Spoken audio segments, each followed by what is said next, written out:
الحمد لله وكفى وسلام على عباده الذين اصطفى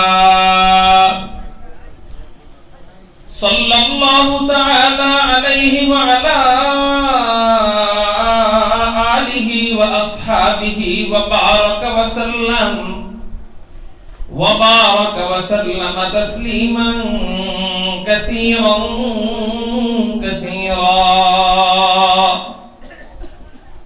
خصوصا على سيد المتقين والأبرار صاحب النبي في الغار والمزار أفضل الصحابة بالتحقيق خليفة النبي بلا فصل إمامنا أبي بكر الصديق وعلى الناطق بالصواب والعادل بالكتاب إمامنا بالحق عمر بن الخطاب وعلى صاحب الحياء وناشر القرآن الشهيد المظلوم حين تلاوة الفرقان إمامنا عثمان بن عفان وعلى صاحب السيف والقضاء وناشر العلم والهدى أسد الله الغالب إمامنا علي بن أبي طالب رضي الله تعالى عنهم أجمعين أما بعد فأعوذ بالله من الشيطان الرجيم بسم الله الرحمن الرحيم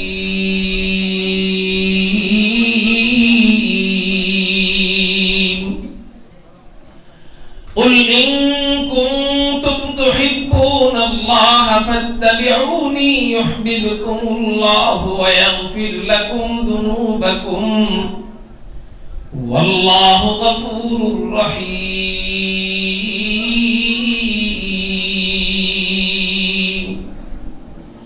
قال سيدنا رسول الله صلى الله عليه وسلم أحب الله لما يغذوكم من نعمة وأحبوني بحب الله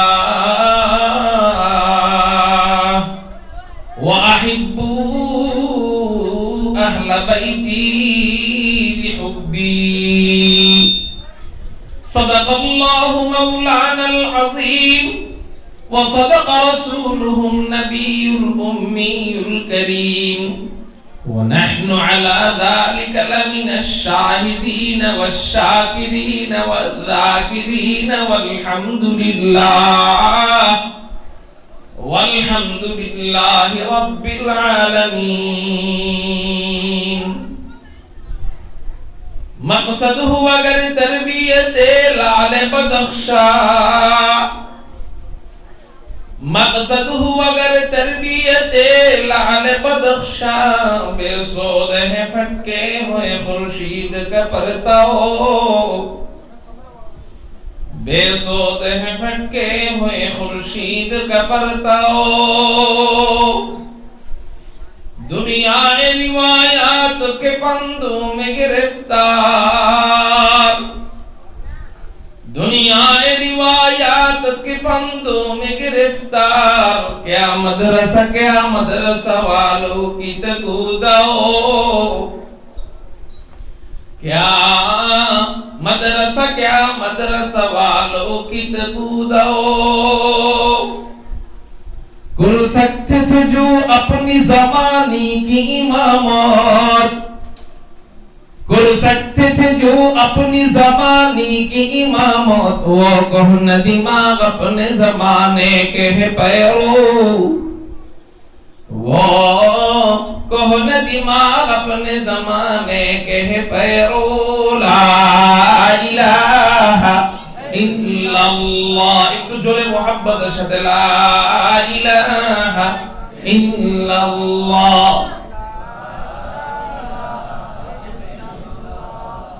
লা ইলাহা ইল্লাল্লাহ লা ইলাহা ইল্লাল্লাহ লা ইলাহা ইল্লাল্লাহ লা ইলাহা ইল্লাল্লাহ লা ইলাহা ইল্লাল্লাহ अल्लाह अल्लाह क्या मज़ा मुर्शिद के मैखाना में है अल्लाह अल्लाह क्या मज़ा मुर्शिद के मैखाना में है दोनों आलम की हकीकत एक पैवाने में है ला इलाहा इल्लल्लाह ला इलाहा इल्लल्लाह ला इलाहा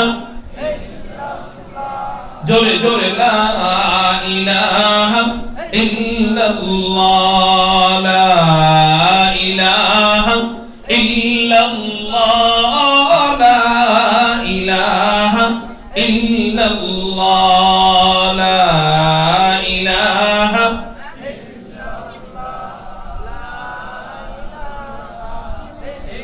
ला इलाहा इल्लल्लाह मुहम्मदुर रसूलुल्लाह सल्लल्लाहु अलैहि वसल्लम।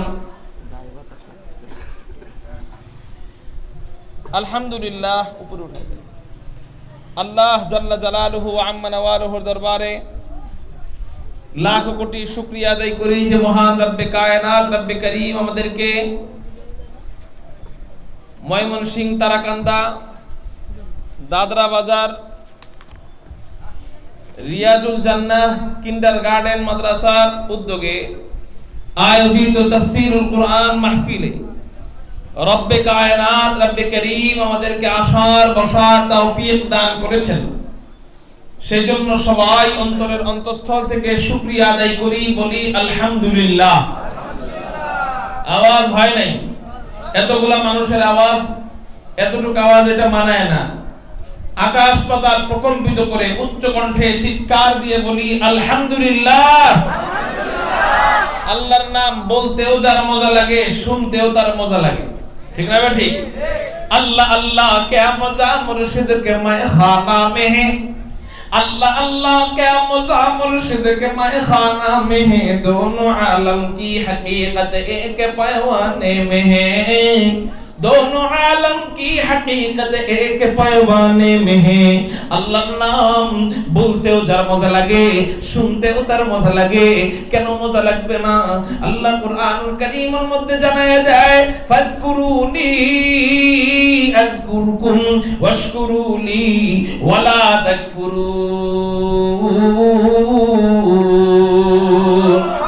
আল্লাহ পাক রব্বুল আলামিন বলেন, ও আমার বান্দারা, তোরা আমার নামের জিকির কর, আমি আল্লাহ তোদের নামের জিকির করব। আমরা যখন আল্লাহর নামের জিকির করি, আমাদের জিকিরও করেন কে? আল্লাহ। তোমরা মানুষের মতো বললে হবে, আমরা আল্লাহর নাম বললে আল্লাহ আমাদের নামের জিকির করেন, এটা শোনার পরে এরকম থাকলে হয় না। বলেন, আমরা আল্লাহর জিকির করলে আমাদের জিকির করেন কে? আল্লাহ নিজে বলতেছেন, আমি আল্লাহ তোমাদের নামের জিকির করি। আল্লাহ বিনা শর্তে জানায় দিবেন, আল্লাহ নিঃশর্তে জানায় দিবেন, আল্লাহ শর্তহীন ভাবে জানায় দিবেন, কোনো শর্ত নাই তোরা জিকির করবি। আমি আল্লাহ শর্ত ছাড়া তোদের নামের জিকির করব। শর্ত মানে কি? শর্ত মানে এমন হইতে পারে যে গুনাহগার আমার জিকির করলে আমি গুনাহগারের জিকিরের জবাব দিব না, জিনাখোর আমার জিকির করলে আমি জিনাখোরের জবাব দিব না, সুদখোর আমার নামের জিকির করলে আমি সুদখোরের জিকিরের জবাব দিব না, ঘুষখোর আমার নামের জিকির করলে আমি ঘুষখোরের জিকিরের জবাব দিব না। আমি জবাব দিব কার? ভাই শাইখুল হাদিস যখন আমার জিকির করবে, আমি আল্লাহ শাইখুল হাদিসের নামের জিকির করব। মুহাদ্দিস যখন আমার নামের জিকির করবে, আমি আল্লাহ মুহাদ্দিস নামে মুহাদ্দিসের নামের জিকির করব। ইমামুল আইম্মা যখন আমার নামের জিকির করবে, আমি তার নামের জিকির করব। বলে এটা হলো শর্ত। কয় আল্লাহ কোন শর্ত দেয় নাই। কয় ইমাম ডাক দে, শাইখুল হাদিস ডাক দে, ইমামুল আইম্মা ডাক দে, খতিবুল খুতাবা ডাক দে, শাইখুল মাশায়েখ ডাক দে, অথবা কোন জিনাখোর ডাক দে, কোন ঘুষখোর ডাক দে, কোন সুদখোর ডাক দে, কোন জিনাখোর ডাক দে, কোন ব্যভিচারী ডাক দে, ডাক দিতে দেরি হবে আল্লাহকে আল্লাহ বইলা ডাক দিতে দেরি হবে, আল্লাহ পাক রব্বুল আলামিন সাথে সাথে ওই বান্দার নামের জিকির করা আরম্ভ করে দেয়। আল্লাহ আল্লাহ কে মজা মুর্শিদ কে মায়খানা মে হে, দোনো আলম কি হकीकत এক पैमाने में है। নবীজি বলেন, আল্লাহর নামের জিকির যখন তোমরা একা একা করবা, তাহাজ্জুদ নামাজের পর নামাজের মুসল্লা মিশায়া নীরবে নিভৃতে আল্লাহর নামের জিকির করবা, আল্লাহ পাক রব্বুল আলামিন নীরবে নিভৃতে বান্দা তোমার নামের জিকির চালায়া যাবে। কালকে বাড়ি যায় সুবহানাল্লাহ বললেন, কিপটা মুসলমান, জিকির করতেও কিপটামি করা লাগে। এই যে বয়ান করতেছি জিকিরের, একটু জোরে বের হয় না সুবহানাল্লাহ? এই সাউন্ড আমি চাই, পাবো তো ইনশাআল্লাহ?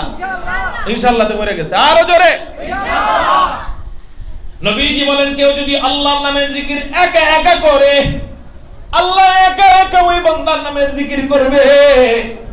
আর যদি ভরা মজলিসে, এই দাদরা বাজার নাম না, এই দাদরা বাজারের মতো মজলিসে বৈশা বৈশা যদি কোনো বান্দা আল্লাহর নামের জিকির করে, সুবহানাল্লাহ সুবহানাল্লাহ সুবহানাল্লাহ সুবহানাল্লাহ সুবহানাল্লাহ সুবহানাল্লাহ সুবহানাল্লাহ,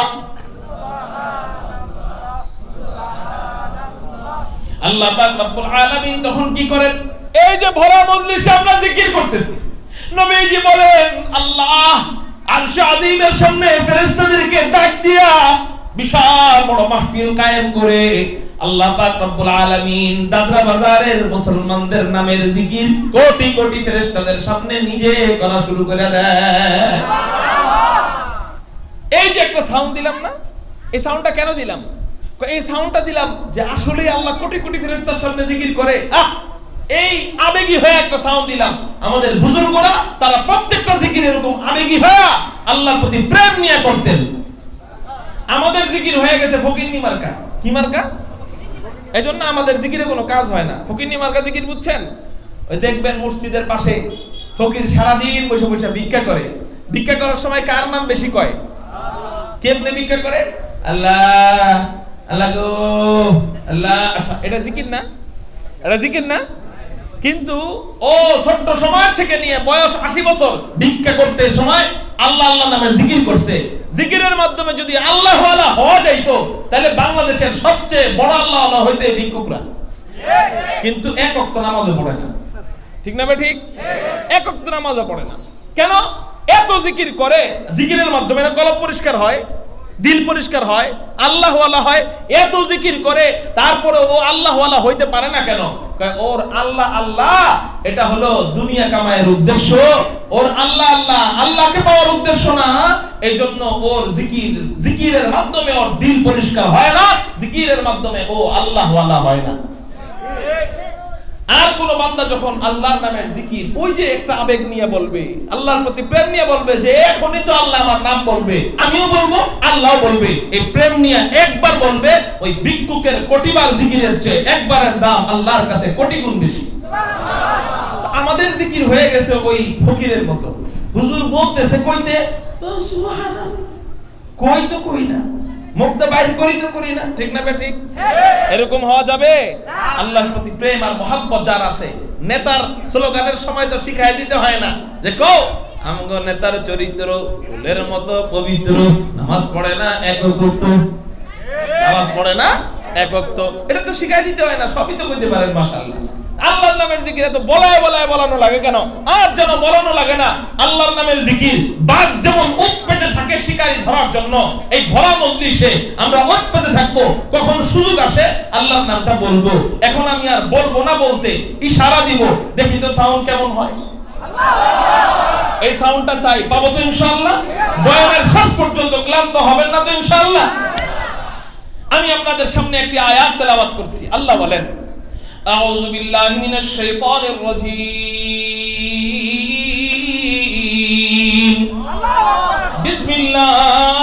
রাহমানির রহিম। কুল ইন কুনতুম তুহিব্বুনাল্লাহ ফাত্তাবিউনি ইউহিব্বুকুমুল্লাহু ওয়া ইয়াগফির লাকুম যুনুবাকুম ওয়াল্লাহু গফুরুর রহিম। আল্লাহ পাক রব্বুল আলামিন বলেন, হে রাসূল আপনি আপনার উম্মতদেরকে বলুন, ইন কুনতুম তুহিব্বুনাল্লাহ, ও আমার উম্মতেরা, তোমরা যদি আল্লাহকে আসলেই মুহাব্বত করে থাকো, তোমরা যদি আল্লাহকে আসলেই ভালোবেসে থাকো, তাহলে আল্লাহকে ভালোবাসার একটা লাইসেন্স আছে, আল্লাহকে মুহাব্বত করার একটা প্রমাণ আছে। তুমি মুখে বলবা আমি আল্লাহকে ভালোবাসি, এটা আল্লাহ গ্রহণ করবে না, এটা ফেরেশতারাও গ্রহণ করবে না। তুমি মুখে বলবা আমি আল্লাহকে ভালোবাসি, এটা কবরের প্রশ্ন গ্রহণ করবে না। মুখে বলবা আমি আল্লাহকে ভালোবাসি, এই ভালোবাসার কথা রাসূলের সুপারিশ করবে না। এই ভালোবাসা তুমি শুধু মুখে বলবা যে আমি আল্লাহকে ভালোবাসি, এটা তোমাকে মিজানে বাঁচাইতে পারবে না, পুলসিরাতে বাঁচাইতে পারবে না, জান্নাতের গেট তোমার জন্য এই কথার মাধ্যমে খুলে দিবে না। আল্লাহকে শুধু মুখ দিয়ে ভালোবাসলে হবে না। আল্লাহ বলেন, ও রাসূল আপনি আপনার উম্মতদেরকে জানায় দিন। নবীজি বলেন, ও আমার উম্মতেরা, একটা প্রমাণ নিয়ে যদি কবরে যাইতে পারো, ওই প্রমাণটাই আল্লাহকে ভালোবাসা বোঝানো যাবে। ওই প্রমাণটাই আল্লাহকে ভালোবাসা বুঝাইবে। যে প্রমাণ যদি তোমার সাথে থাকে, মুখ দিয়ে বলা লাগবে না আমি আল্লাহকে ভালোবাসি, ওই প্রমাণ সাথে থাকলেই বোঝা যাবে তুমি আল্লাহওয়ালা। ওই প্রমাণ থাকলে আজরাইলের কাছে বাইচা যাইবা, ওই প্রমাণ থাকলে কবরের 3 প্রশ্নে বাইচা যাইবা, ওই প্রমাণটা যদি তোমার সাথে থাকে মিজানের পাল্লায় বাইচা যাইবা, ওই প্রমাণটা যদি তোমার সাথে থাকে পুলসিরাতের পাড়ে বাইচা যাইবা, ওই প্রমাণটা যদি সাথে থাকে জাহান্নাম থেকে বাইচা যাইবা, ওই প্রমাণটা যদি তোমার সাথে থাকে তুমি আল্লাহ ওয়ালা হয়ে আরশে আজিমের নিচে জান্নাতি এসির নিচে ছায়া পাইবা। ওই প্রমাণটা যদি তোমার সাথে থাকে আল্লাহ তোমাকে আল্লাহ ওয়ালাদের সাথে জান্নাতে ঢুকায় দিবে। তাহলে বলেন আমরা ভালো আল্লাহকে ভালোবাসি কারা কারা? একটু বলি তো, আল্লাহকে ভালোবাসি কারা? আল্লাহু আকবার। আলহামদুলিল্লাহ আমরা সবাই ভালোবাসি, হাত নামান। কিন্তু এই যে হাত উঠাইলাম, এই হাত উঠানোটাই কি যথেষ্ট কিনা? মুখে বললাম এটাই কি যথেষ্ট কিনা? একটা কি লাগবে বলেন? প্রমাণ লাগবে। জোরে বলেন কি লাগবে? আপনি স্কুলের ছাত্র কিনা, ইউনিফর্ম লাগবে না? ইউনিফর্ম ছাড়া স্কুলের হলে ঢুকতে দিবে? পরীক্ষার হলে ঢোকার জন্য প্রবেশপত্র লাগবে না? প্রবেশপত্র ছাড়া ঢুকতে দিবে? আপনি আল্লাহ ওয়ালা কিনা এটা জানার জন্য, ফেরেশতারা বুঝার জন্য একটা প্রমাণপত্র চাইবে। কোন সেই প্রমাণপত্র? যে প্রমাণপত্র দাবি করবে আপনি আল্লাহ ওয়ালা। নবীজিকে আল্লাহ শিখায়া দেন, নবীজি বলেন ফাত্তাবিউনি। সেই প্রমাণপত্র হলো, ও আমার উম্মতেরা, তোমরা আমি নবীর সুন্নতকে অনুসরণ করো, আমি নবীর আদর্শকে ফলো করো। এই আদর্শ নামক প্রমাণটা যদি তোমার সাথে রাখো, আমি নবীর সুন্নত নামক জীবনটা, আমি নবীর সুন্নত নামক প্রমাণটা তোমার জীবনে যদি ফিট খাওয়াইতে পারো, আমি নবীর সুন্নত মোতাবেক নিজে চলো, আমি নবীজির সুন্নত মোতাবেক পরিবারকে চালাও, আমি নবীজির সুন্নত মোতাবেক দোকানকে চালাও, আমি নবীজির সুন্নত মোতাবেক ব্যবসা করো, আমি নবীজির সুন্নত মোতাবেক চাকরি করো, আমি নবীজির সুন্নত মোতাবেক সন্তানদেরকে মাদ্রাসায় পড়াও, আমি নবীজির সুন্নত মোতাবেক বিবিকে পর্দা করাও। এই সুন্নত নামক প্রমাণটা যদি তুমি কবরে নিয়ে আসতে পারো গো, প্রত্যেকটা ধাপে ধাপে আল্লাহ নিজে তোমাকে বাঁচায় দিবে। তাহলে বলেন আল্লাহকে ভালোবাসার একটা দলিল দরকার, একটা রেজিস্ট্রি দলিল দরকার। রেজিস্ট্রি দলিল বুঝেন তো? সাধারণ স্ট্যাম্পের দলিল না, কিসের দলিল? রেজিস্ট্রি দলিল। এই দলিলের নাম সুন্নত। যারা বলেন কি হুজুর সুন্নত মানে কি? সুন্নত নামাজ না, এখানে সুন্নত নামাজ উদ্দেশ্য না। সুন্নত মানে নবীজির আদর্শ উদ্দেশ্য। নবীজির আদর্শ চেহারায় ফিট খাওয়াইতে হবে দাড়ির মাধ্যমে, নবীজির আদর্শ আখলাকে ফিট খাওয়াইতে হবে ভালো আচরণের মাধ্যমে, নবীজির আদর্শ লেনদেনের ক্ষেত্রে ফিট খাওয়াইতে হবে মানুষের সাথে উত্তম লেনদেনের মাধ্যমে, নবীজির আদর্শ ব্যবসার মধ্যে ফিট খাওয়াইতে হবে ব্যবসায় ওজনে কম বেশি না দেওয়ার মাধ্যমে, মানুষকে মিথ্যা বইলা পণ্য বিক্রি না করার মাধ্যমে, 2 নাম্বার মালকে 1 নাম্বার বইলা বিক্রি না করার মাধ্যমে, সন্তানকে মাদ্রাসায় দিয়া বিবিদেরকে পর্দায় রাখা নবীর সুন্নতকে জীবনে বাস্তবায়ন করতে হবে। এটাই আল্লাহকে ভালোবাসার প্রমাণ। এখন বলেন আমরা নবীজির সুন্নত মানতে চাই কিনা? কারা নবীজির সুন্নত মোতাবেক জীবন যাপন করতে চাই? একটু হাত উঠে। আলহামদুলিল্লাহ, চাই। হাত নামান। চাই সবাই। এখানে দেখেন, রাগ করবেন না ভাই, এটা বোঝানোর জন্য বলতেছি। ডাক্তার সুই দেওয়ার দরকার হলে সুই দেয়, একটু ব্যথা লাগলেও লাভ না লস? লাভ। আমাদের কথায় কষ্ট পাইলেও লাভ। এখানে সুন্নত মানতে চায় এমন দাড়ি ছাড়া ব্যক্তিও হাত উঠাইছে, আবার দাড়িওয়ালা ব্যক্তিও হাত উঠাইছে, ঠিক না ঠিক? দাড়ি ছাড়া ব্যক্তির মুখে দাড়ি নাই, সেও সুন্নত মানতে চায়। দাড়িওয়ালা ব্যক্তির দাড়ি আছে, সেও কি মানতে চায় বলেন? সুন্নত। একটা দিয়ে উদাহরণ দিলাম। মুহতারাম হাজিরিন, তাহলে বোঝা গেল এই হাত ওঠানো ফাও, এই হাত ওঠানো মানে যে সুন্নত মানে হেও কয় সুন্নত মানতে চাই, যে মানে না সেও কয় সুন্নত মানতে চাই। এটার কোনো দাম আছে? সুন্নত মানতে সবাই চায়, কিন্তু মানতে পারে যে এই ব্যক্তি দামি। বুঝেন নাই কথা? সবাই সুন্নত মানতে চায়, সবাই মানতে চাইলেই দামি হয় না। আমিও মানতে চাই, মানতে চাইলেই দামি হইতে পারবো না। ভাই দেখেন তো, সুন্নত মানতে আমিও চাই, আপনিও চান, চান কিনা? চাইলেই দামি হওয়া যায়। চাওয়ার পরে আরেকটা কাজ আছে, সেটা কি? মানা। সেটা কি? মানলে কি হওয়া যায়? দামি হওয়া যায়। দেখেন সুন্নতের বয়ান চলতেছে, এই জায়গায় পিছনে বসে বসে বিড়ি টানে। এদেরকে আল্লাহ যে কোন পদের ফেরেশতা দিয়ে যে জাহান্নামের মধ্যে পিটাইবো আল্লাহ ভালো জানে। কোন আল্লাহর বান্দা টানতেছে? এটা দইরা নিয়ে যেতেন, সবার সামনে পরিচয় করাই দিতাম। এই মাহফিলের কোনায় বসে বিড়ি টানে, পুরা মজলিসের সৌন্দর্য নষ্ট। মুহতারাম, একটু পর থেকে তো সুন্নত আদায় করো, আগে একটু শয়তানের সুন্নত পালন করে লই। মুহতারাম হাজিরিন, খুব খেয়াল করেন, খুব মনোযোগ দেন। সুন্নত মানতে সবাই চায়, কিন্তু মানতে পারে না। মানতে পারার দরকার। মানতে হুজুর পারবো কেমনে? মানতে পারবো কেমনে? উত্তর, আপনি যার আদেশ মানবেন তার প্রতি আপনার মহব্বত ঢুকাইতে হবে। মহব্বত ঢুকানো ছাড়া আদেশ মানা সম্ভব না। আপনি যার সুন্নত মানবেন তার এই মহব্বতই করেন না, তো সুন্নত মানবেন কেমনে? আপনি যার আইন মানবেন তাকে মহব্বতই করেন না, আইন মানবেন কেমনে? আপনি যাকে মহব্বত করেন না তার আদর্শ কেন মানবেন? এই জন্য আগে যাকে আপনি ফলো করার সিদ্ধান্ত নিয়েছেন তাকে আপনার ভালোবাসতে হবে। ভালোবাসা ছাড়া বেশি দিন ফলো করা যায় না। ভালোবাসা ছাড়া ওই ব্যক্তির আদর্শ ভালো লাগে না। ভালোবাসা ছাড়া তার সুন্নত মজা লাগে না। ভালোবাসা ছাড়া তার সুন্নত কয়েকদিন মানতে পারবেন, বুঝছেন? ভালোবাসা ছাড়া কয়েকদিন মানতে পারবেন, কিন্তু একদিন যাবে, 2 দিন যাবে, 3 দিন যাবে, তারপর শেষ। কথার কথা, এলাকার এক প্রভাবশালী ব্যক্তি আপনারা ডাক দিয়ে বলে এই গাছ থেকে আমার নারকেল পেড়ে খাওয়া। প্রভাবশালী তো আপনি ভয়ে ভয়ে তারা নারকেল পেড়ে খাওয়াইছেন, ভয়ে ভয়ে তারা ধর একসাথে পেশাব পায়খানা ধরে তোমাকে না অসমিয়া। এতক্ষণে মনে পড়ছে যে আহারে মোবাইল টিপানো তো লস হয়ে যেতেছে, এখন দৌড় দিতেছে। কোন কথায় আল্লাহ হেদায়েত দেয় বলা যায়? খুব মনোযোগ। নামাজির চেয়ে বেনামাজিদের বয়ান শোনা বেশি দরকার, ঠিক না ঠিক? নামাজি যে হ্যাঁ তো নামাজি হয়েই গেছে, বাকি হলো বেনামাজির, ঠিক না ঠিক? এই জন্য এই সমস্ত যুবকরা যখন বসবে উঠতে দিবেন না, দরকার হলে লুঙ্গি টান দিয়ে ধরবেন, তারপরে উঠা নিষেধ, ঠিক আছে না ইনশাআল্লাহ? মুহতারাম হাজিরিন, বলতেছিলাম এলাকার প্রভাবশালী আপনারা দেখলে এখানে নারকেল পেড়ে খাওয়াইতে কয়। কি পেড়া? আপনি পারেন ঠিকই, কিন্তু জিদ করে পারেন, মনে মনে গালি দেন, আমি কি তোর চাকর নাকি, আমারে দেখলেই খালি গাছে উঠাস? কিন্তু আপনার নতুন বিবি আপনাকে বলতেছে একটু নারকেল পেড়ে খাওয়াও না, লাভ দিয়ে গাছে উঠছেন, নারকেলটা পাইলেই সাথে সাথে কুড়ায় টুড়ায় একাই চাটাইছে এরপরে দিয়েছেন তার সামনে, ঠিক না ঠিক?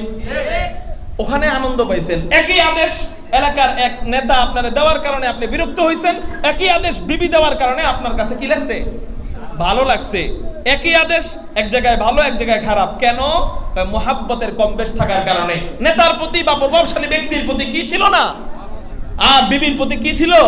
তো মুহাব্বত থাকার কারণে আদেশ মানতে মজা লাগছে। নবীজির প্রতি ভালোবাসা ছাড়া কোন আল্লাহর বান্দাকে কেউ ফজরের নামাজ জামাতের সাথে শীতের সময় পাঠাইতে পারবে না। নবীজির প্রতি মুহাব্বত ছাড়া, আল্লাহর প্রতি ভালোবাসা ছাড়া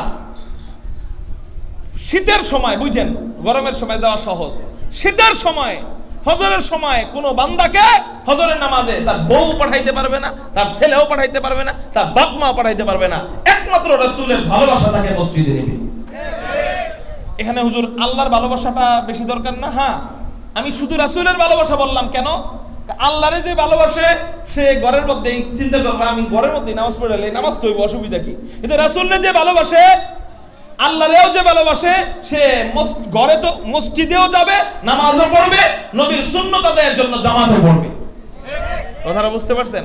তাহলে নবীজির ভালোবাসা যখন আসবে এই ধরনের কঠিন কঠিন কাজগুলা কি হয়ে যাবে বলেন না? সহজ হয়ে যাবে। চলেন আজকের আলোচনার মাধ্যমে একটু রাসূলের ভালোবাসা দিলে ঢুকানোর চেষ্টা করি। আল্লাহ আজকের আলোচনার মাধ্যমে আমার বুড়া বাবাদের, আমার যুবক ভাইদের, আমার ছোট ছোট ভাইদের আল্লাহ সবার দিলের মধ্যে রাসূলের ভালোবাসা ঢুকায় দিও। সবাই বলি আমিন। নবীজিকে আমরা কেন ভালোবাসবো, কেন জবাবটা দিয়েই আমার বয়ান, এটা দিয়েই বয়ান শুরু করবো, এটা দিয়ে শেষ। নবীজিকে কেন ভালোবাসবো?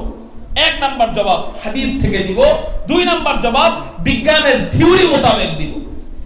এক নাম্বার জবাব হাদিসের জবাব, নবীজিকে আমরা কেন ভালোবাসবো? এক নাম্বার জবাব, নবীজি হাদিসের মধ্যে বলেন আহিব্বুল্লাহ লিমা ইয়াদুকুম মিন নি'মা ওয়া আহিব্বুনি লিহুব্বিল্লাহ ওয়া আহিব্বু আহলা বাইতি লিহুব্বি। নবীজি বলেন এক নাম্বার তোমরা আল্লাহকে ভালোবাসবা। চিৎকার দিয়ে বলেন না, এক নাম্বার ভালোবাসবো কাকে? নবীজি বলেন আহিব্বুল্লাহ, এক নাম্বার তোমরা আল্লাহকে মহব্বত করবা, এক নাম্বার তোমরা আল্লাহকে ভালোবাসবা। কেন ভালোবাসবা? কালিমা ইয়াদুকুম মিন নি'মা, আল্লাহ তোমাদেরকে অনেক ধরনের নিয়ামত দান করেছেন, এইজন্য তোমরা আল্লাহকে ভালোবাসবা। আপনারা আমাকে বলেন না, আল্লাহ কি আমাদেরকে নিয়ামত দান করেন নাই? আল্লাহ আমাদের জন্য আসমান বানিয়েছেন, আল্লাহ আমাদের জন্য জমিন বানিয়েছেন, আল্লাহ আমাদের জন্য পাহাড় বানিয়েছেন। ও আমার বান্দারা, তোরা আমার সাথে নাফরমানি করতে পারিস, আমার আসমান তোর সাথে নাফরমানি করবে না, তোর আমার জমিন তোদের সাথে নাফরমানি করবে না, আমার পাহাড় পর্বত তোদের সাথে নাফরমানি করবে না, আমার জমিন তোদের সাথে নাফরমানি করবে না, আমার অক্সিজেন তোদের সাথে নাফরমানি করবে না, আমার বাতাস তোদের সাথে নাফরমানি করবে না। তোরা আমার সাথে গাদ্দারি করতে পারিস, আমার সময় তোর খেদমত করবে, আমার সকাল তোর খেদমত করবে, আমার দুপুর তোর খেদমত করবে, আমার রাত তোর খেদমত করবে, এগুলা সব আমি আল্লাহ তোর গোলামের জন্য বানাইলাম। বান্দা, সব আমি আল্লাহ তোর গোলামের জন্য বানাইলাম। এবার বল বান্দা, তোর 3.5 হাত বডিটা কার গোলামের জন্য বানাইছি? আল্লাহ সব আমার গোলামের জন্য বানাইছে। আল্লাহ আমাদেরকে আল্লাহর গোলামের জন্য বানাইছে। এজন্য নবীজি বলেন আহিব্বুল্লাহ লিমা ইয়াদুকুম মিন নি'মা, এক নাম্বার তোমরা আল্লাহকে ভালোবাসবা, দুই নাম্বার ওয়া আহিব্বুনি লিহুব্বিল্লাহ, দুই নাম্বার তোমরা আমি নবীর মুহাব্বত করবা। একটু চিৎকার দিয়া বলেন না সুবহানাল্লাহ। ভালোবাসার সিরিয়াল দিতেছেন, এক নাম্বার আল্লাহ, দুই নাম্বার মুহাম্মাদুর রাসূলুল্লাহ। নবীজিকে কেন ভালোবাসবো? নবীজি এই হাদিসের মধ্যে জবাব দেয় লিহুব্বিল্লাহ, আল্লাহর জন্য তোমরা আমাকে মুহাব্বত করবা। সুবহানাল্লাহ। তাহলে নবীজিকে ভালোবাসবো কার জন্য বলেন না? আল্লাহর জন্য নবীজিকে ভালোবাসতে হবে, অর্থাৎ নবী ছাড়া আল্লাহ পাওয়া যাবে। আল্লাহকে পাইতে গেলে রাসূলরে লাগবেই লাগবে। এই হলো হাদিসের জবাব। এবার আসেন বিজ্ঞানের থিওরি কি বলে। নাস্তিকদেরকে আপনি হাদিস বললে ওরা মানবে না। অমুসলিম যদি আয়েশা বলে এই তোমরা নবীর জন্য জীবন দাও কেন, আপনি যাই যদি হাদিস বলে দেন, অমুসলিমরা বলবে আমি তো হাদিসই মানি না। তাহলে অমুসলিমদেরকে হাদিস দিয়া জবাব দিলে কি হবে? নাস্তিকদেরকে কোরআন দিয়া জবাব দিলে ওরা মানবে। ওদেরকে ওদের মতো করে জবাব দিতে হবে। একটা কথা আছে না, যেমন কুকুর তেমন, ওদেরকে ওদের মতো করে জবাব দিতে হবে। নবীজিকে আমরা কেন ভালোবাসবো? বিজ্ঞানের থিওরি কি বলে? যে সমস্ত বৈজ্ঞানিকরা মানুষের মন নিয়ে গবেষণা করেন, এই সমস্ত বৈজ্ঞানিকদেরকে বলা হয় মনোবৈজ্ঞানিক। এই সমস্ত মনোবৈজ্ঞানিকরা বলেন একজন মানুষ আরেকজন মানুষকে চার কারণে ভালোবাসে। এতদিন শুনছেন নামাজ ভাঙার কারণ কয়টা, এতদিন শুনছেন রোজা ভাঙার কারণ কয়টা, এতদিন শুনছেন ঈমান ভাঙার কারণ কয়টা, এতদিন শুনছেন ওযু ভাঙার কারণ কয়টা, আজকে শুনবেন ভালোবাসার কারণ কয়টা। আওয়াজ হয় নাই, আরো জোরে কয়টা? চারটা। আরো জোরে কয়টা? মুখস্থ করাবো, মনে থাকবো না ইনশাআল্লাহ। ভালোবাসার চার কারণ। এক নাম্বার কারণ হলো জামাল। এক নাম্বার কারণ হলো, বলেন সবাই, জামাল, সৌন্দর্য। একজন মানুষ আর একজন মানুষকে সৌন্দর্যের কারণে মহব্বত করে। প্রেমিক প্রেমিকার প্রেমে পড়ে সৌন্দর্য দেখা, এতটাই প্রেমে পড়ে কাঙ্ক্ষিত পুরুষকে না পেলে অনেক সময় মহিলাটা আত্মহত্যা করে, আছে না নাই? এমন প্রেমে পড়ে কাঙ্ক্ষিত নারীকে না পেলে অনেক সময় পুরুষটা আত্মহত্যা করে, আছে না নাই? আচ্ছা, এখানে কয়টা পাইছে বলেন না? ভালোবাসার কয়টা কারণ পাইছে এখানে? একটা। আরো তিনটা আর বাকি আছে, ওই তিনটা পায় নাই। আচ্ছা, একটা পাওয়ার কারণে যদি জীবনটা দিয়ে দেয়, আরো তিনটা গুণ যদি থাকতো তাহলে কি করতো? একটার জন্য জীবন দিছে, আরো তিনটা যদি থাকতো তাহলে কি করতো? আচ্ছা, গেল এক নাম্বার। ভালোবাসা পাওয়ার দুই নাম্বার কারণ হলো কামাল, যোগ্যতা বা পূর্ণতা। জোরে বলেন কি? যোগ্যতা বা পূর্ণতা। একজন মানুষ যত যোগ্য, তাকে মানুষ তত ভালোবাসে। এখানে চেহারার দরকার নাই। ময়মনসিংহের বড় হুজুর আল্লামা আব্দুল হক সাহেব হুজুর হাফিজাহুল্লাহ, আপনাদের সন্তান আল্লামা আব্দুর রহমান হাফিজি হাফিজাহুল্লাহ, আপনাদের সন্তান খালেদ সাইফুল্লাহ সাদি হাফিজাহুল্লাহ, এদেরকে আপনারা চেহারার কারণে মহব্বত করেন। কিসের কারণে মহব্বত করেন বলেন না? যোগ্যতার কারণে মহব্বত করেন। যোগ্যতার কারণে এতটাই মহব্বত করে, আপনাদের কথা আমি জানি না, তার ছাত্ররা, হযরতদের ভক্তবৃন্দরা হযরতদেরকে তাদের যোগ্যতার কারণে এতটাই মহব্বত করে, যদি প্রয়োজন হয় তাদের জন্য তারা জিহাদের ময়দানে যুদ্ধ করার জন্য প্রস্তুত আছে।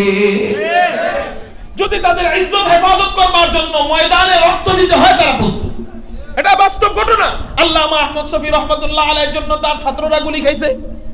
আয়েদ বিল্লাহ জুনায়েদ বাবনগরী রহমাতুল্লাহ আলাইহির জন্য তার ছাত্ররা জেলের রিমান্ডের মার খাইছে। ইনামুল হাসান ফারুকি ভাই জেলে গেছে কেন? আর কোনো দোষ না, বাবুনগরীর খাদেম তুই, এই কারণে জেলে ঢুকাইছে, রিমান্ডের মার দিছে। বেচারার অবস্থা এখন এমন হইছে, এমন শক দিছে, এমন ঔষধ সেবন করাইছে, এমন বিষ সেবন করাইছে যে সাথে সাথে মরবি না, তিলে তিলে মরবি। অবস্থা এমন হইছে, ক্যান্সারে আক্রান্ত হয়ে গেছে।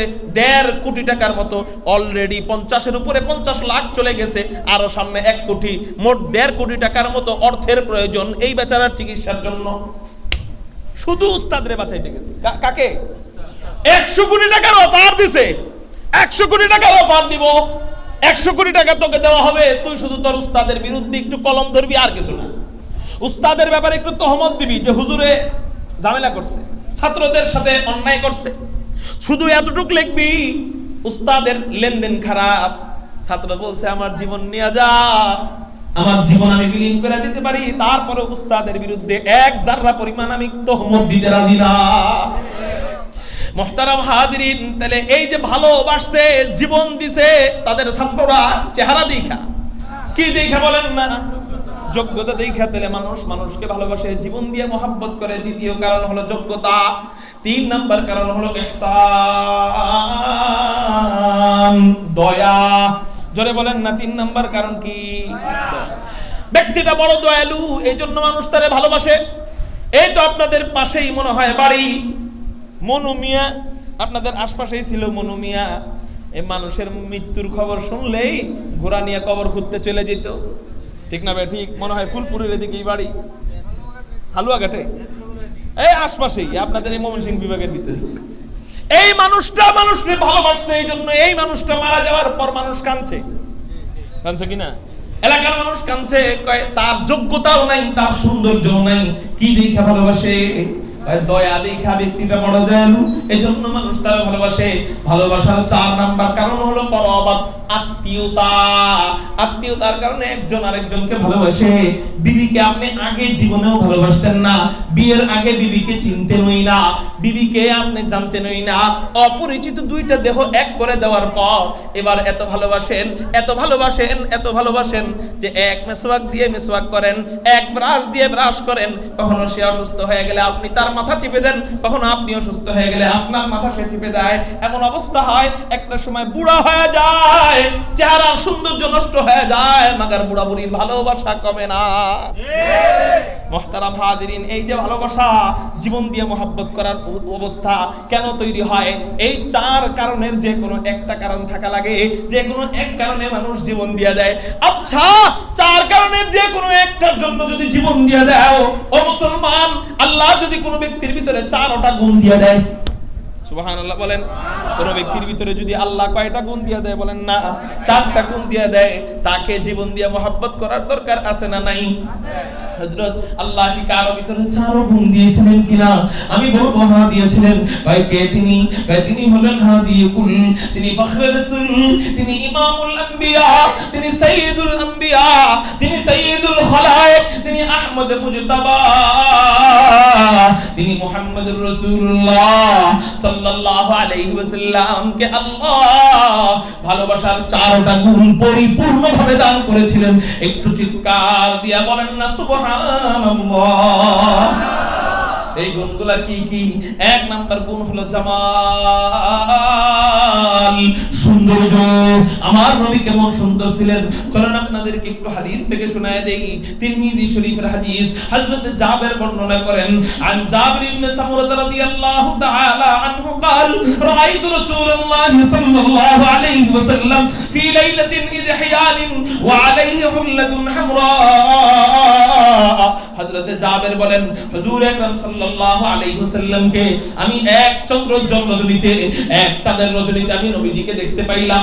লাল ডোরাকাটা কাপড় পরিহিত অবস্থায় নবীজি চাঁদ বরাবর বসে রয়েছে।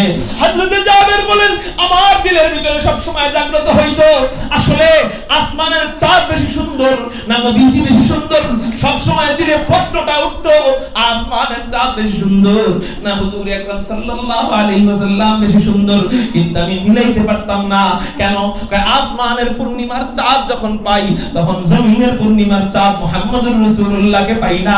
আবার যখন মুহাম্মদুর রাসূলুল্লাহকে পাই, তখন আসমানের পূর্ণিমার চাঁদ পাই না। আলহামদুলিল্লাহ সুম্মা আলহামদুলিল্লাহ, আজকে কাকতালীয় ভাবে দোনো চাঁদ পেয়ে গেছি। আজকে আসমানের পূর্ণিমার চাঁদ পেয়ে গেছি, জমিনের পূর্ণিমার চাঁদ মুহাম্মদুর রাসূলুল্লাহ সাল্লাল্লাহু আলাইহি ওয়াসাল্লাম কেও পেয়ে গেছি। এবার আমি একটু মিলায়ে দেখব, আসমানের চাঁদ বেশি সুন্দর না জমিনের পূর্ণিমার চাঁদ মুহাম্মদুর রাসূলুল্লাহ সাল্লাল্লাহু আলাইহি ওয়াসাল্লাম বেশি সুন্দর?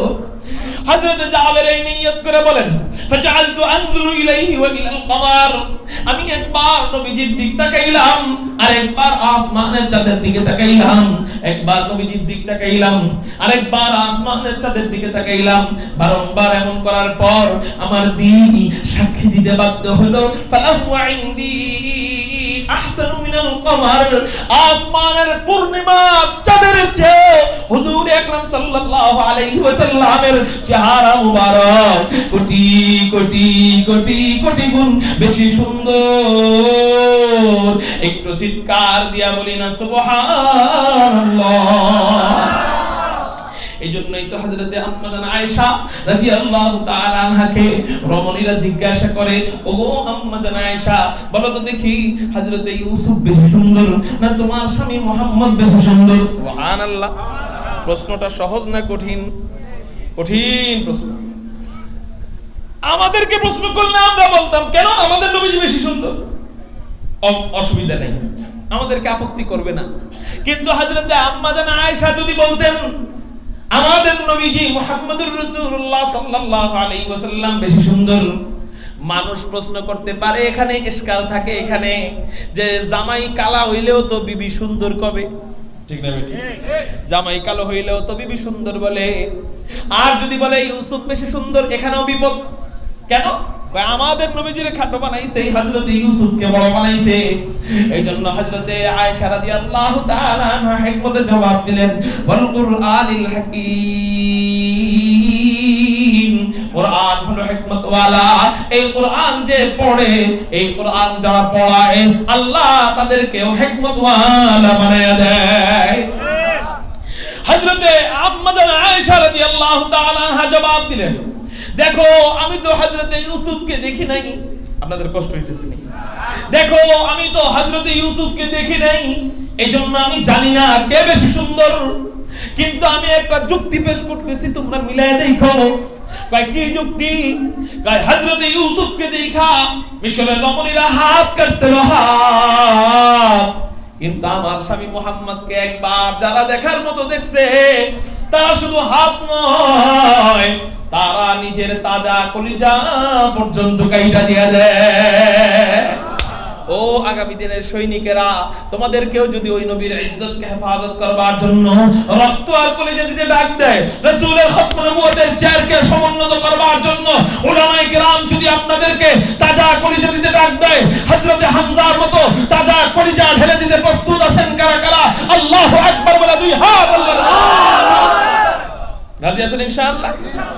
বলতে পারবো রাসূল রে, হযরতে হামজা তো আপনারে দেখছে, দেখা কলিজা দিছে, সাহাবায়ে কেরাম আপনাকে দেখছে, দেখা রক্ত দিছে, আলহামদুলিল্লাহ আমরা আপনাকে দেখি নাই, শুধু আপনার জীবনী শুনছি, শুই না, আপনার জন্য রক্ত দিয়ে দিছি।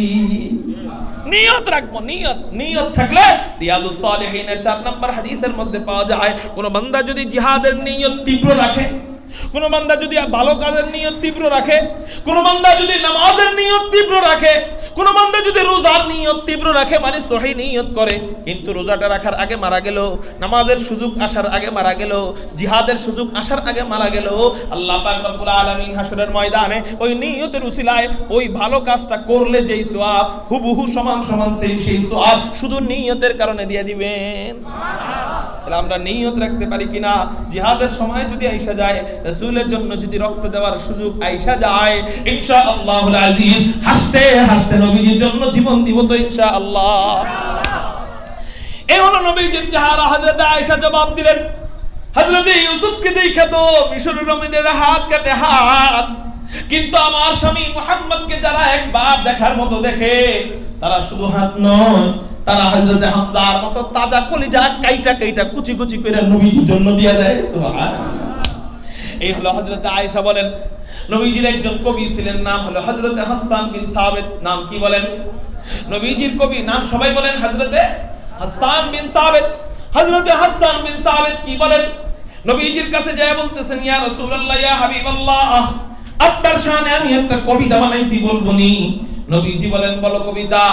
হযরতে হাসান বিন সাবিত কবিতা গায়, ওয়া আহসানু মিনকা লাম তারাকাতু। এই ধরেন, ঘুম থেকে উঠে দৌড় দেন না, উঠাউঠি করলে নবীজির বয়ানে যদি কারো উঠতে মনে চায়, দিলে সমস্যা আছে। নবীজির আলোচনা এর চেয়ে দামি কোনো আলোচনা আছে? হ্যাঁ, তাহলে বয়ান শেষ করে দিই নাকি? কি বলেন? তাহলে আর একজন উঠবো না ইনশাআল্লাহ।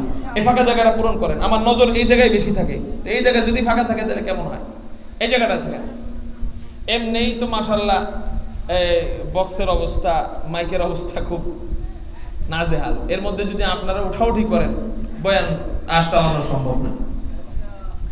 যাই হোক, বৃষ্টি বাদলের মধ্যে যে আল্লাহ আপনাদেরকে এই মাহফিল করার তৌফিক দিছে, একটু চিৎকার দিয়ে বলেন আলহামদুলিল্লাহ। এটাই বড় জিনিস, এর মধ্যে আমরা একটু থাকি, এটা অনেক বড় গনিমত, অনেক বড় নিয়ামত। আমাদের নবীজির চেহারা কেমন ছিল? হযরতে হাসান বিন সাবিত নবীজির কাছে গেছেন, যে বলতেছেন, ইয়া রাসূলুল্লাহ, ইয়া হাবিবাল্লাহ, আমি আপনার শানে একটা কবিতা বানাইছি, বলবো নি কবিতা? নবীজি বলেন, বলো কবিতা। হযরতে হাসান বিন সাবিত কবিতা গায়। চিন্তা করেন কেমন দামি কবিতা, কেমন দামি কবি, নিজে শ্রোতা মুহাম্মদুর রাসূলুল্লাহ, নিজে শ্রোতা হয়ে ওই কবিতা শুনেন, তাহলে ওই কবিতাটা কত দামি। সুবহানাল্লাহ। বলবো নি কবিতা? হযরতে হাসান বিন সাবিত যে কবিতা গায়, ওই কবিতাটা হলো, আহসানু মিনকা লাম তারাকাতু আইনি ওয়া আজমালু মিনকা লাম তালিদিন নিসাউ খুলিকতা মুবাররাআন মিন কুল্লি আইবি খুলিকতা মুবাররাআন মিন কুল্লি আইবি কাআন্নাকা ক্বাদ খুলিকতা কামা তাশাউ। আপনারা বলছিলাম না ক্লান্ত হয়ে যাইবেন না? বলছিলেন, আপনারা ওয়াদা দিছিলেন যে হুজুর ইনশাআল্লাহ আমরা আল্লাহর নামে তাকবীর দিব। এই তো ক্লান্ত হয়ে গেছেন, চিৎকার দিয়ে বলেন আল্লাহু আকবার। হযরত হাসান বিন সাবিত কবিতা গায়, ওয়া আহসানু মিনকা লাম তারা কাত্তু আইনি। ও রাসূলুল্লাহ, আপনি এত সুন্দর, আল্লাহ আপনাকে এত সুন্দর করে বানাইছেন, আমার এই দুই চোখ আপনার চেয়ে সুদর্শন, আপনার চেয়ে আকর্ষণীয়, আপনার চেয়ে সুন্দর কোন মানুষ কখনো চোখে দেখে নাই। একটু চিৎকার দিয়া বলেন সুবহানাল্লাহ। আজমালু মিনকা লাম তালিদিন নিসাউ। ও রাসূলুল্লাহ, আপনাকে আল্লাহ এত সুন্দর করে বানাইছেন, আপনার চেয়ে সুন্দর কোন নবজাতক পৃথিবীর কোন মা জন্ম দিতে পারে নাই। এত সুন্দর করে আল্লাহ আপনারে বানাইছেন, পৃথিবীর কোন মা আপনার যে সুন্দর সন্তান জন্ম দিতে পারে নাই। এইজন্যই নবীজির মা হযরতে আমেনা বলেন, কি বলেন, আমার গর্ভ থেকে যখন আমার সন্তান ভূমিষ্ঠ হয়, অন্যান্য মাদের কত কষ্ট হয়, কিন্তু আমার তো কোনো কষ্ট দূরে থাক, বরং এতটা আনন্দ লেগেছে, এতটা আরাম আমি অনুভব করেছি, ইতিপূর্বে এতটা আরাম আমি পাই নাই। রাহমাতুল লিল আলামিন খানদাশ খোদা বন্দে করি, रहमतुल लिल आलमीन खान दश खुदा बंदे करीम, खल्क़ु खुल्क़ु क़ौलु फ़िअलु हदीउ समते वो हबीब, वमा अरसलनाका इल्ला रहमतल लिल आलमीन। হযরতে আম্মা জানায়, হযরতে আমেনা বলেন, আমার গর্ভ থেকে সন্তান বের হয়, আমার কোনো কষ্ট লাগে নাই। শুধু তাই না, অন্যান্য শিশুর মায়ের পেট থেকে বের হওয়ার সময় ময়লা আবর্জনা নিয়ে বের হয়, কিন্তু আমার শিশুকে কে যেন জান্নাতি পানি দিয়ে গোসল করাইয়া দেয়। শুধু তাই না, অন্যান্য শিশুরা মায়ের পেট থেকে বের হয়, দুর্গন্ধ নিয়ে বের হয়, কিন্তু আমার শিশুকে কে যেন জান্নাতি আতর মেশক আম্বরের সেন্ট মাইখা পেট থেকে বের করছে। শুধু তাই না, অন্যান্য শিশুরা তো মুসলমানই ছাড়া অবস্থায় বের হয়, কিন্তু আমার শিশুকে কে যেন পেটের মধ্যে মুসলমানই করায় বের করছে। শুধু তাই না, অন্যান্য শিশুরা সোজা অবস্থায় বের হয়, কিন্তু আমার শিশুকে আল্লাহ সিজদা অবস্থায় বের করছেন। এবার আমার শিশুর চেহারার দিকে আমি তাকাইলাম, তাকানোর পর দেখলাম আমার শিশুর আপাত মস্তকটাই মুহাম্মদ। মুহাম্মদ মানে কি? মুহাম্মদ মানে হলো প্রশংসিত। মুহাম্মদ শব্দের অর্থ হলো প্রশংসিত।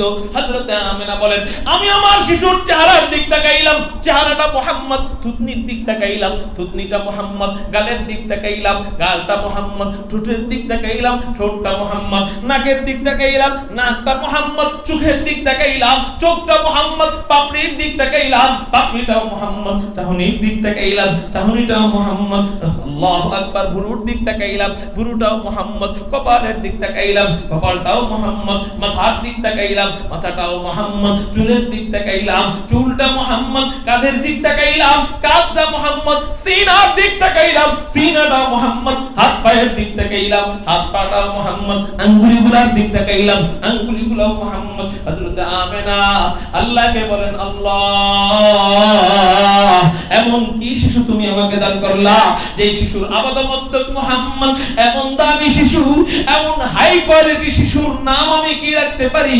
আল্লাহ পাক রব্বুল আলামিন হযরত আমিনার অন্তরে ঢাইলা দিলেন, ও আমিনা রে, যেই শিশুর সব কিছু মুহাম্মদ, এক কাজ করো না, ওর নামটা আর মুহাম্মদ বাদে রাখবা কেন?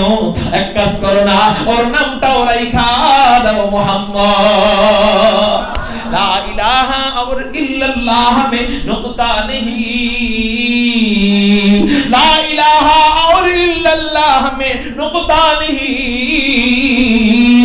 देखिए क्या रमज़ है कुदरत के ऐसे पैगाम में, आप इज़ाफ़ा गैर मुमकिन है खुदाई कसम, एक नुक्ता के भी गुंजाइश नहीं इस्लाम में। যেমন তার চেহারা, আল্লাহ ওইরকম তার নামটাও দিয়ে দিয়েছেন। চেহারাটাও পারফেক্ট, নামও পারফেক্ট। সুবহানাল্লাহ বলেন। অন্যান্য নবীদের নাম সুন্দর, কি সুন্দর, কিন্তু নবীজির নামের মতো পারফেক্ট না। আমাদের নবীজির নাম সুন্দরও পারফেক্ট।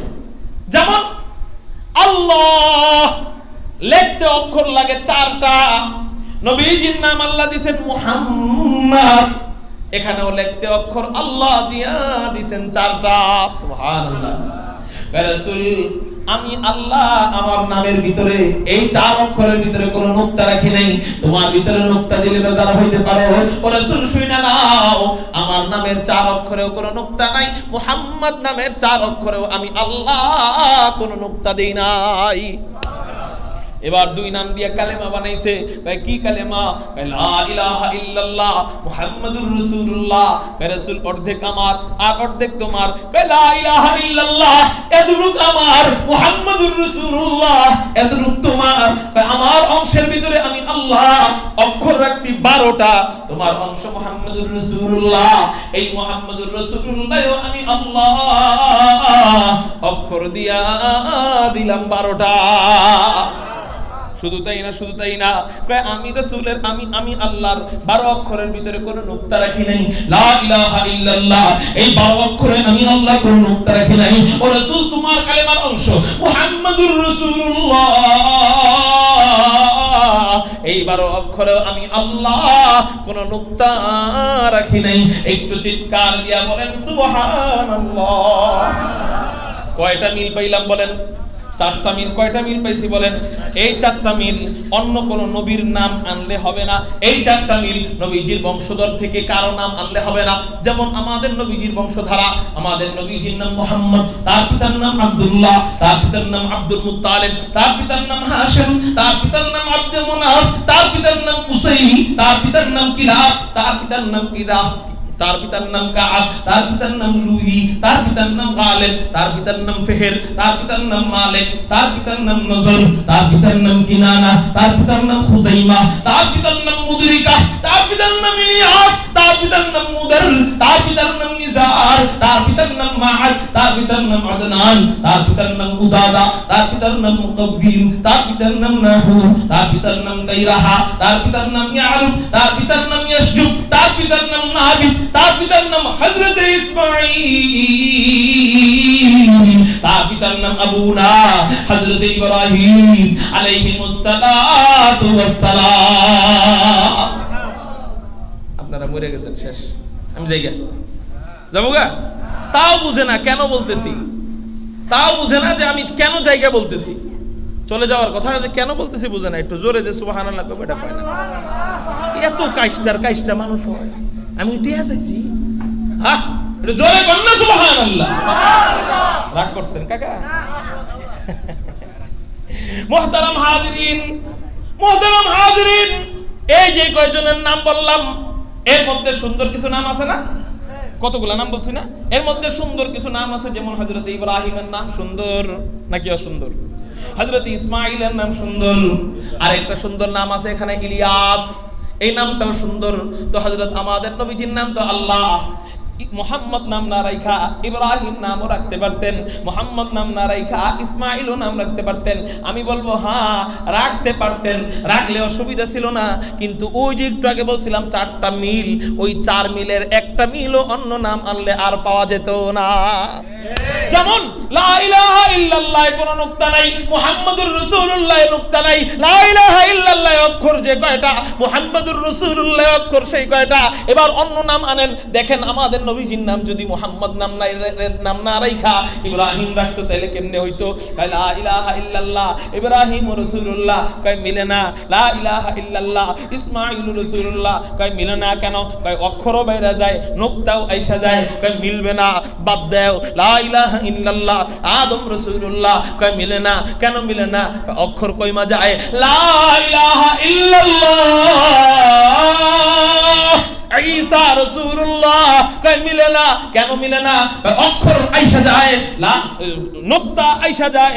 লা ইলাহা ইল্লাল্লাহ মুসা রাসূলুল্লাহ কয় মিলে না। কেন মিলে না? অক্ষর কয়মা যায়। মুহতারাম হাজিরিন, মুহতারাম হাজিরিন, কয় তাহলে সব দিক থেকে কোন নামটা মিলে? সব দিকের বিবেচনায় কোনটা পারফেক্ট? কয় সব দিকের বিবেচনায় একটাই পারফেক্ট, সেটা হলো লা ইলাহা ইল্লাল্লাহ মুহাম্মাদুর রাসূলুল্লাহ।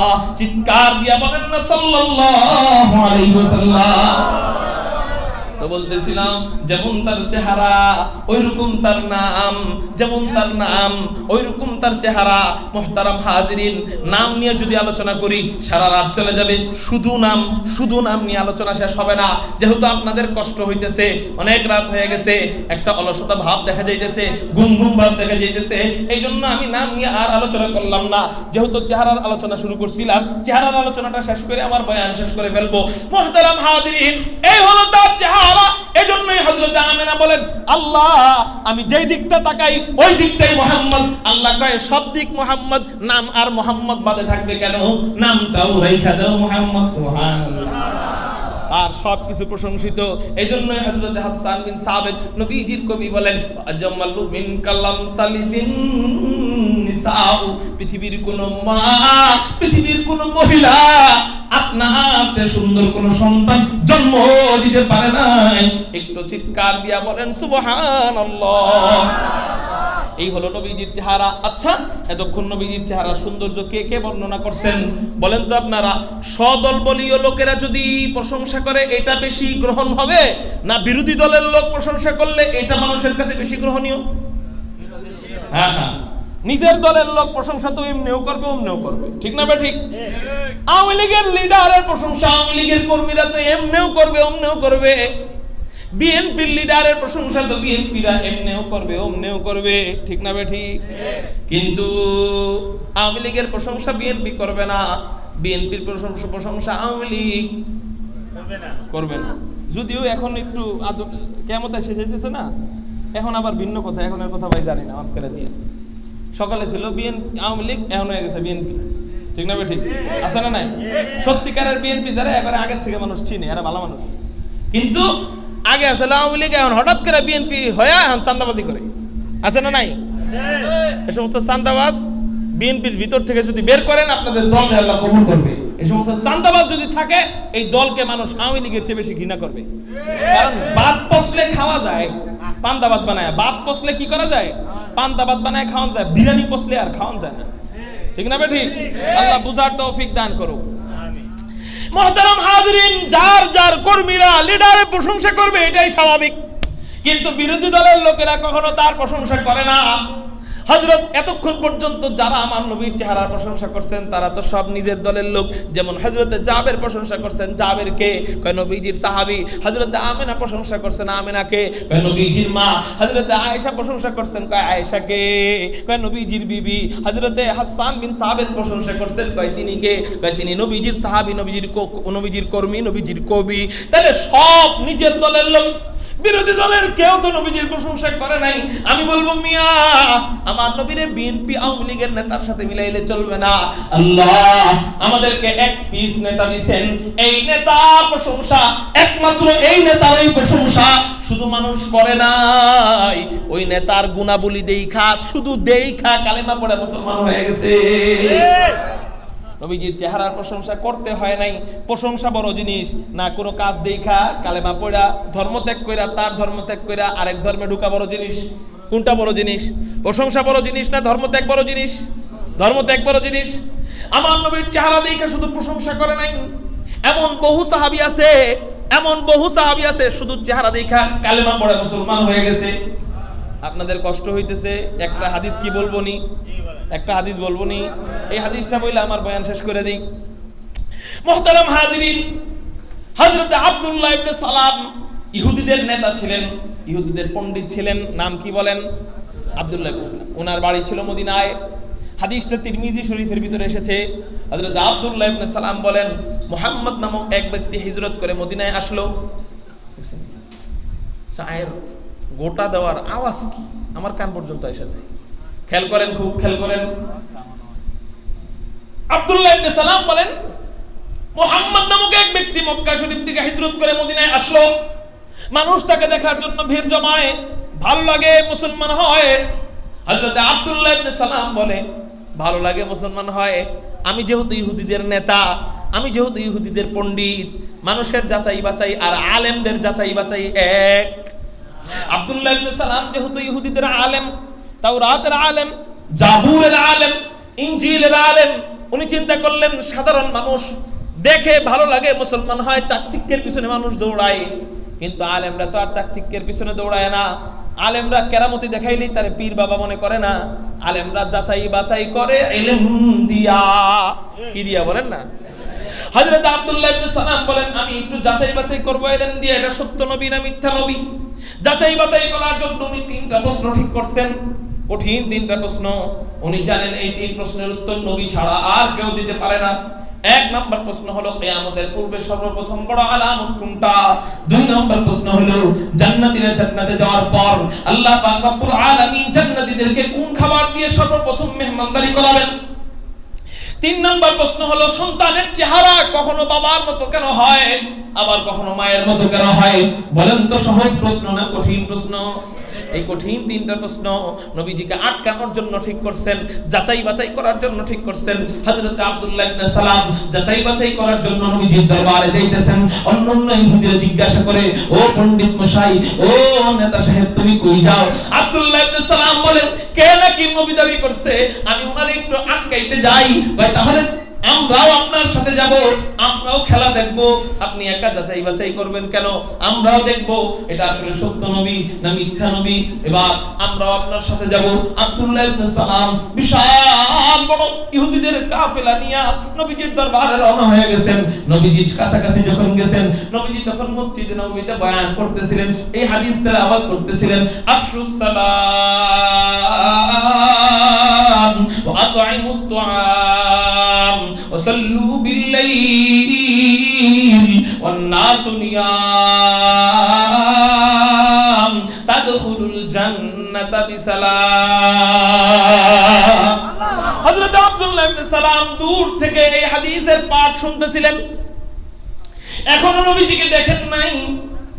কিছুক্ষণ পর মসজিদে নববীর ভিতর আব্দুল্লাহ ইবনে সালাম প্রবেশ করতেছেন। দূর থেকে নবীজির চেহারা মুবারকের উপর আব্দুল্লাহ ইবনে সালামের নজরটা মাত্র পড়ছে।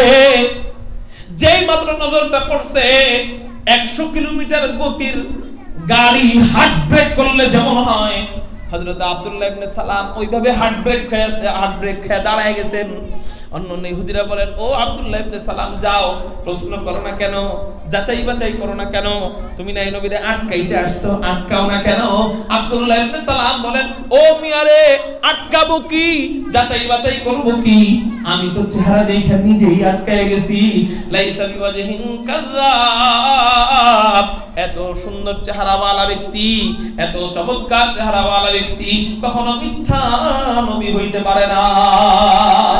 খতমুর রাসূলুল্লাহ নজমে সুবুল সুবহ হিদায়াত, খতমুর রাসূলুল্লাহ নজমে সুবুল সুবহ হিদায়াত, হাক্কাকে নযীরি তুওয়াল হক বশীরি, হাক্কাকে নযীরি তুওয়াল হক বশীরি, আয় খতমে রাসূল উম্মত তু খায়রে উম্মত, আয় খতমে রাসূল উম্মত তু খায়রে উম্মত, তু সামনে কে আয়াত হামাদার ফসলে আখিরি। কারো জবান যেন বন্ধ থাকে না, একটু চিৎকার দিয়ে বলি না আল্লাহু আকবার। এই হলো আমাদের লিডার, এই হলো আমাদের নেতা মুহাম্মদুর রাসূলুল্লাহ সাল্লাল্লাহু আলাইহি ওয়াসাল্লামের চেহারা। আলহামদুলিল্লাহ, এমন নবী আমরা পাইছি যার চেহারা দেখা শুধু প্রশংসা নয়, অমুসলিমরা কালেমা পড়ে মুসলমান হয়ে গেছেন। এমন চেহারাওয়ালা নবীর উম্মত হইতে পাইরা খুশি কারা কারা? আল্লাহু আকবার বলে দুই হাত আল্লাহর দিকে। খুশি আছো? খুশি আছেন আপনারা? এমন নবীর উম্মত হইতে পারে খুশি? হাত নাও। খুশি হইলে লাভ না খুশিটা সার্থক হইলে লাভ? হাতে এত বড় একটা মাছ পাইছেন, জেলে ভাই এত বড় একটা মাছ পাইছে, খুশি হইছে, কিন্তু মাছটা খাইতে পারে নাই। বাড়িতে আনার আগে নৌকা থেকে লাভ দিয়ে পানিতে আবার চলে গেছে। খুশিটা আছে না গেছে? কিন্তু বাড়িতে আইসা কাটলে খাইলে খুশিটা সার্থক। আপনি এমন সুন্দর নবীর উম্মত হইতে পারছেন, ওই সুন্দর চেহারাওয়ালা নবীর কাছে যদি জান্নাত না পান, ওই নবীরে যদি জান্নাতে যায় দেখতে না পান, তাহলে আপনার খুশিটা সার্থক না গেছে? গেছে। হুজুর, তাহলে ওই নবীর কাছে জান্নাত পাবো কেমনে? নবীজি বলেন, মান আহাব্বা সুন্নতি ফাকাদ আহাব্বানি ওয়া মান আহাব্বানি কানা মাই ফিল জান্নাহ। যে ব্যক্তি আমার সুন্নতকে ভালোবাসলো, আল্লাহকে পাওয়ার একটা লাইসেন্স আছে, লাইসেন্সটা মনে আসেনি? আল্লাহকে মহব্বত করার লাইসেন্সের কথা মনে আসেনি? কি লাইসেন্সটা? নবীর সুন্নত। আল্লাহরে মহব্বত করার লাইসেন্স কি? এবার নবীজি বলেন আমারেও মহব্বত করার লাইসেন্স আমার সুন্নত। কি? যে ব্যক্তি আমার সুন্নতকে ভালোবাসবে সে আমাকেই ভালোবাসলো, আর যে আমাকে ভালোবাসলো সে আমার সাথে আমার পাশে জান্নাতে থাকবে। নবীজির সাথে নবীজির পাশে জান্নাতে থাকার দুইটা লাভ। কয়টা লাভ বলেন? এক নাম্বার লাভ, বরযাত্রীর সাথে যাত্রীরা খাইতে যায় না, জামাইয়ের সাথে খাইতে যায় না, কনের বাড়িতে খাইতে যায় না, ওই যে না যায় না, যায়। মুহতারাম হাজিরিন, বরের সাথে যারা বসে এরা যেই খাওয়ান পায়, বরের থেকে দূরে বসলে একই খাওয়ান পায় না, অনেক অংশে কম পায়। হ্যাঁ, উনিও মেহমান, বরের সাথে যারা যায় একই মেহমান, কারো গায়ে লেখা নাই যে এটা ভিআইপি আর ওইটা সাধারণ, সব একই, কিন্তু একটু দূরে থাকছে এই জন্য মুরগির পিস চায়, কয় ভাই মুরগির টুকরা দাও, দিছে একটা, কয় ভাই আরেক টুকরা দাও, আরেকটা দিছে। 3 নাম্বার যখন চায় তখন দিলেও ওদিক ফিরে যে নাকি দেয় গালি দেয়। কি দেয়? আমাগো গ্রামের ভাষায় কই আমরা, না খাউকার ঘরের না খাউকা, জীবনে মনে হয় খায়নি। ঠিক না বে ঠিক? গালি দেয়, দেয় কিনা? যে শালার কো শালা, জীবনে খাস নাই মুরগি, এখানে দিলাম 2 টুকরা আবার খাইতেছস। হুজুর আপনি গালি দিলেন শালার কো শালা কয়া। আরে ভাই শালা এটা তো আত্মীয়তার সম্পর্ক, এটা কি গালি নাকি? কিন্তু ও দিয়া বসে। ঠিক না বে ঠিক? মুহতারাম হাজিরিন, কিন্তু জামাইয়ের সাথে যে বসে এর মুরগি চাইতে হয় না, আস্ত খাসির বারবিকিউ। আপনাদের এখানে দেয় কিনা জানি না, দেয় না? আস্ত মুরগির 4 পিস কমপক্ষে, আস্ত মুরগির ভুনা প্লেটের মধ্যে, বড় প্লেটে। ঠিক না বে ঠিক? ও খাইতে পারে না, ফিরায় দেয়। এই হলো বরের সাথে থাকলে লাভ, দূরে থাকলে লস। ঠিক, জান্নাতুল মাওয়া পাইলেও লাভ, জান্নাতুল নাঈম পাইলেও লাভ, কিন্তু দূরে থাকার মতো লাভ। আর নবী থাকবে জান্নাতুল ফিরদাউসে, ওই জান্নাতে গেলে কেমন লাভ? বরের সাথে থাকলে দুনিয়ায় যেমন লাভ, নবীর সাথে গেলে জান্নাতে তেমন লাভ। সাধারণ মুসলমানদের আল্লাহ যেই নিয়ামত পাঠাইতেই থাকবে, নবীর সামনে আল্লাহ সেই নিয়ামতই পাঠাবেন আরো দামি। ওই আরো দামিগুলো আশপাশে যারা থাকবে তারাও পাবে। এজন্য নবীর পাশে থাকলে, নবীর কাছে জান্নাতে থাকতে চাইলে 1 নাম্বার লাভ। 2 নাম্বার লাভ হইলো জান্নাতের সমস্ত নিয়ামত ভোগ করা যাবে দেখার মাধ্যমে। কিসের মাধ্যমে? ফল। এটা খাইবেন ঠিক, খাওয়ার আগে দেখা চোখ জুড়াইবেন, আহা কি সুন্দর রে। জান্নাতের আঙ্গুরের ফল এত সুন্দর, হাদিস আসছে নাসাই শরীফের ভিতরে, নবীজি নামাজের ভিতরে দেখছিলেন জান্নাতের আঙ্গুর ফলের একটা কাঁদি নবীজির সামনে হযরতে জিবরাইল ধরছে। সাহাবায়ে কেরাম দেখলেন নামাজের ভিতরে নবীজি নামাজের হাতের বাঁধন ছাইরা ওই ফল ধরতে গেছে। এটা হাদিসে আসছে নাসাই শরীফের ভিতরে। হুজুর বসা, জিজ্ঞাসা করেন। সাহাবায়ে কেরাম জিজ্ঞাসা করলো, ইয়া রাসূলুল্লাহ, ইয়া হাবিবাল্লাহ, জান্নাতের আপনি নামাজের ভিতরে হাত বাড়াইলেন কেন? নবীজি বলে, আমি দেখলাম হযরতে জিবরাইল জান্নাতের একটা আঙ্গুরের থোড়া আমার চোখের সামনে আছে, আমি আর সহ্য করতে পারি নাই, নামাজের ভিতরে ওই আঙ্গুরের থোড়া ধরতে চলে গেছে। যেই নবী নামাজের ভিতরে এতটা কঠোর যে অন্য দিকে তাকান না, সেই নবী নামাজের ভিতরে জান্নাতের আঙ্গুরের থোড়া ধরতে যায়। সাহাবায়ে কেরাম বলেন, ইয়া রাসূলুল্লাহ, ইয়া হাবিবাল্লাহ, আপনি না ওটা ধরতে গেছিলেন, একটু ধরে আনতেন, আনলে তো আমরা একটু খেতে পারতাম। নবীজি বলেন, মিয়া এটা অনেক বড়, এটা আনার শক্তি আমার নাই। সাহাবায়ে কেরাম বললেন, কত বড়? আপনার মতো পাহলোয়ান নবী এতটুকু জিনিস আনতে পারে না? নবীজি বললেন, ওটা এত বড়, আমি যদি মাত্র একটা আঙ্গুরের ছড়ি আনতাম, আমি থেকে নিয়ে কিয়ামত পর্যন্ত যত মানুষ আছে, যত মানুষ আসবে, সকলে মিলে একটা আঙ্গুরের ছড়ি থেকে আঙ্গুর খাইতো, কিয়ামত হয়ে যাইতো, জান্নাতের মাত্র একটা আঙ্গুরের ছড়ি শেষ হইতো না। আঙ্গুর ফল ছোট ছোট, এটাই যদি এত বড় হয়, তাহলে জান্নাতের আরো নাজ নেয়ামত না জানি কত সুন্দর, কত বড়। তো নবীজি জান্নাতে যাওয়ার পর, আমরা জান্নাতে যাওয়ার পর জান্নাতের সব নিয়ামতের সৌন্দর্য এক পাল্লায়। কয় পাল্লায়? জান্নাতের আঙ্গুরের সৌন্দর্য, ফলের সৌন্দর্য, খাবারের সৌন্দর্য, জান্নাতের সাগরের সৌন্দর্য, সমুদ্রের সৈকতের সৌন্দর্য, বাগানের সৌন্দর্য, বিবির সৌন্দর্য, সব সৌন্দর্য এক পাল্লায়। আরেক পাল্লায় শুধু আমার নবীর চেহারা মুবারক। সব সৌন্দর্যের চেয়ে জান্নাতে আমার নবীর চেহারা আল্লাহর পর সবচেয়ে বেশি সুন্দর হবে। আমি জান্নাতে গেলাম, সব পাইলাম, কিন্তু সবচেয়ে সুন্দর যে জিনিসটা, ওই জিনিসটা পাইলাম না। আমি জান্নাতে যাইয়াও ঠকলাম, আমার খুশিটা সার্থক হইল না। ঠিক না বে ঠিক? এজন্য নবীর সাথে জান্নাতে থাকতে চাইনি। হ্যাঁ, যদি থাকতে চাই, আমার পরিবারটা রাসূলের আদর্শ মোতাবেক সাজাতে পারবো? হ্যাঁ, রাসূলের আদর্শ মোতাবেক সাজাবো কেমনে? সন্তানদেরকে, নাতি নাতকুরদেরকে স্কুলে দিয়া না মাদ্রাসায় দিয়া? মাদ্রাসায় দিয়া। তাহলে আমরা কারা কারা রাজি আছি ইনশাআল্লাহ আমার ছেলে আমার মেয়ে আমার নাতি নাত করে ইনশাআল্লাহ সুযোগ আসলেই মাদ্রাসায় দিয়ে দিব আল্লাহু আকবার বলে হাত উঠাও পারবো ইনশাআল্লাহ ইনশাআল্লাহ আমাদেরকে আল্লাহ রাসূলের সুন্নাত মোতাবেক চলা তৌফিক দান করুন তাহলে সুন্নাত পুরা ওয়াজের সার নির্যাস কি সুন্নাত নবীরও পাওয়া যাবে যেই সুন্নতের মাধ্যমে আল্লাহরও পাওয়া যাবে সেই সুন্নতের মাধ্যমে ওই লাইসেন্স আল্লাহ আমাদেরকে গ্রহণ করার তৌফিক দান করুন আমিন ওয়া আখির দাওয়ানা আলহামদুলিল্লাহি রাব্বিল আলামিন আমাদের তুজিল করুন দুরূদ শরীফ আল্লাহুম্মা সাল্লি আলা মুহাম্মাদিন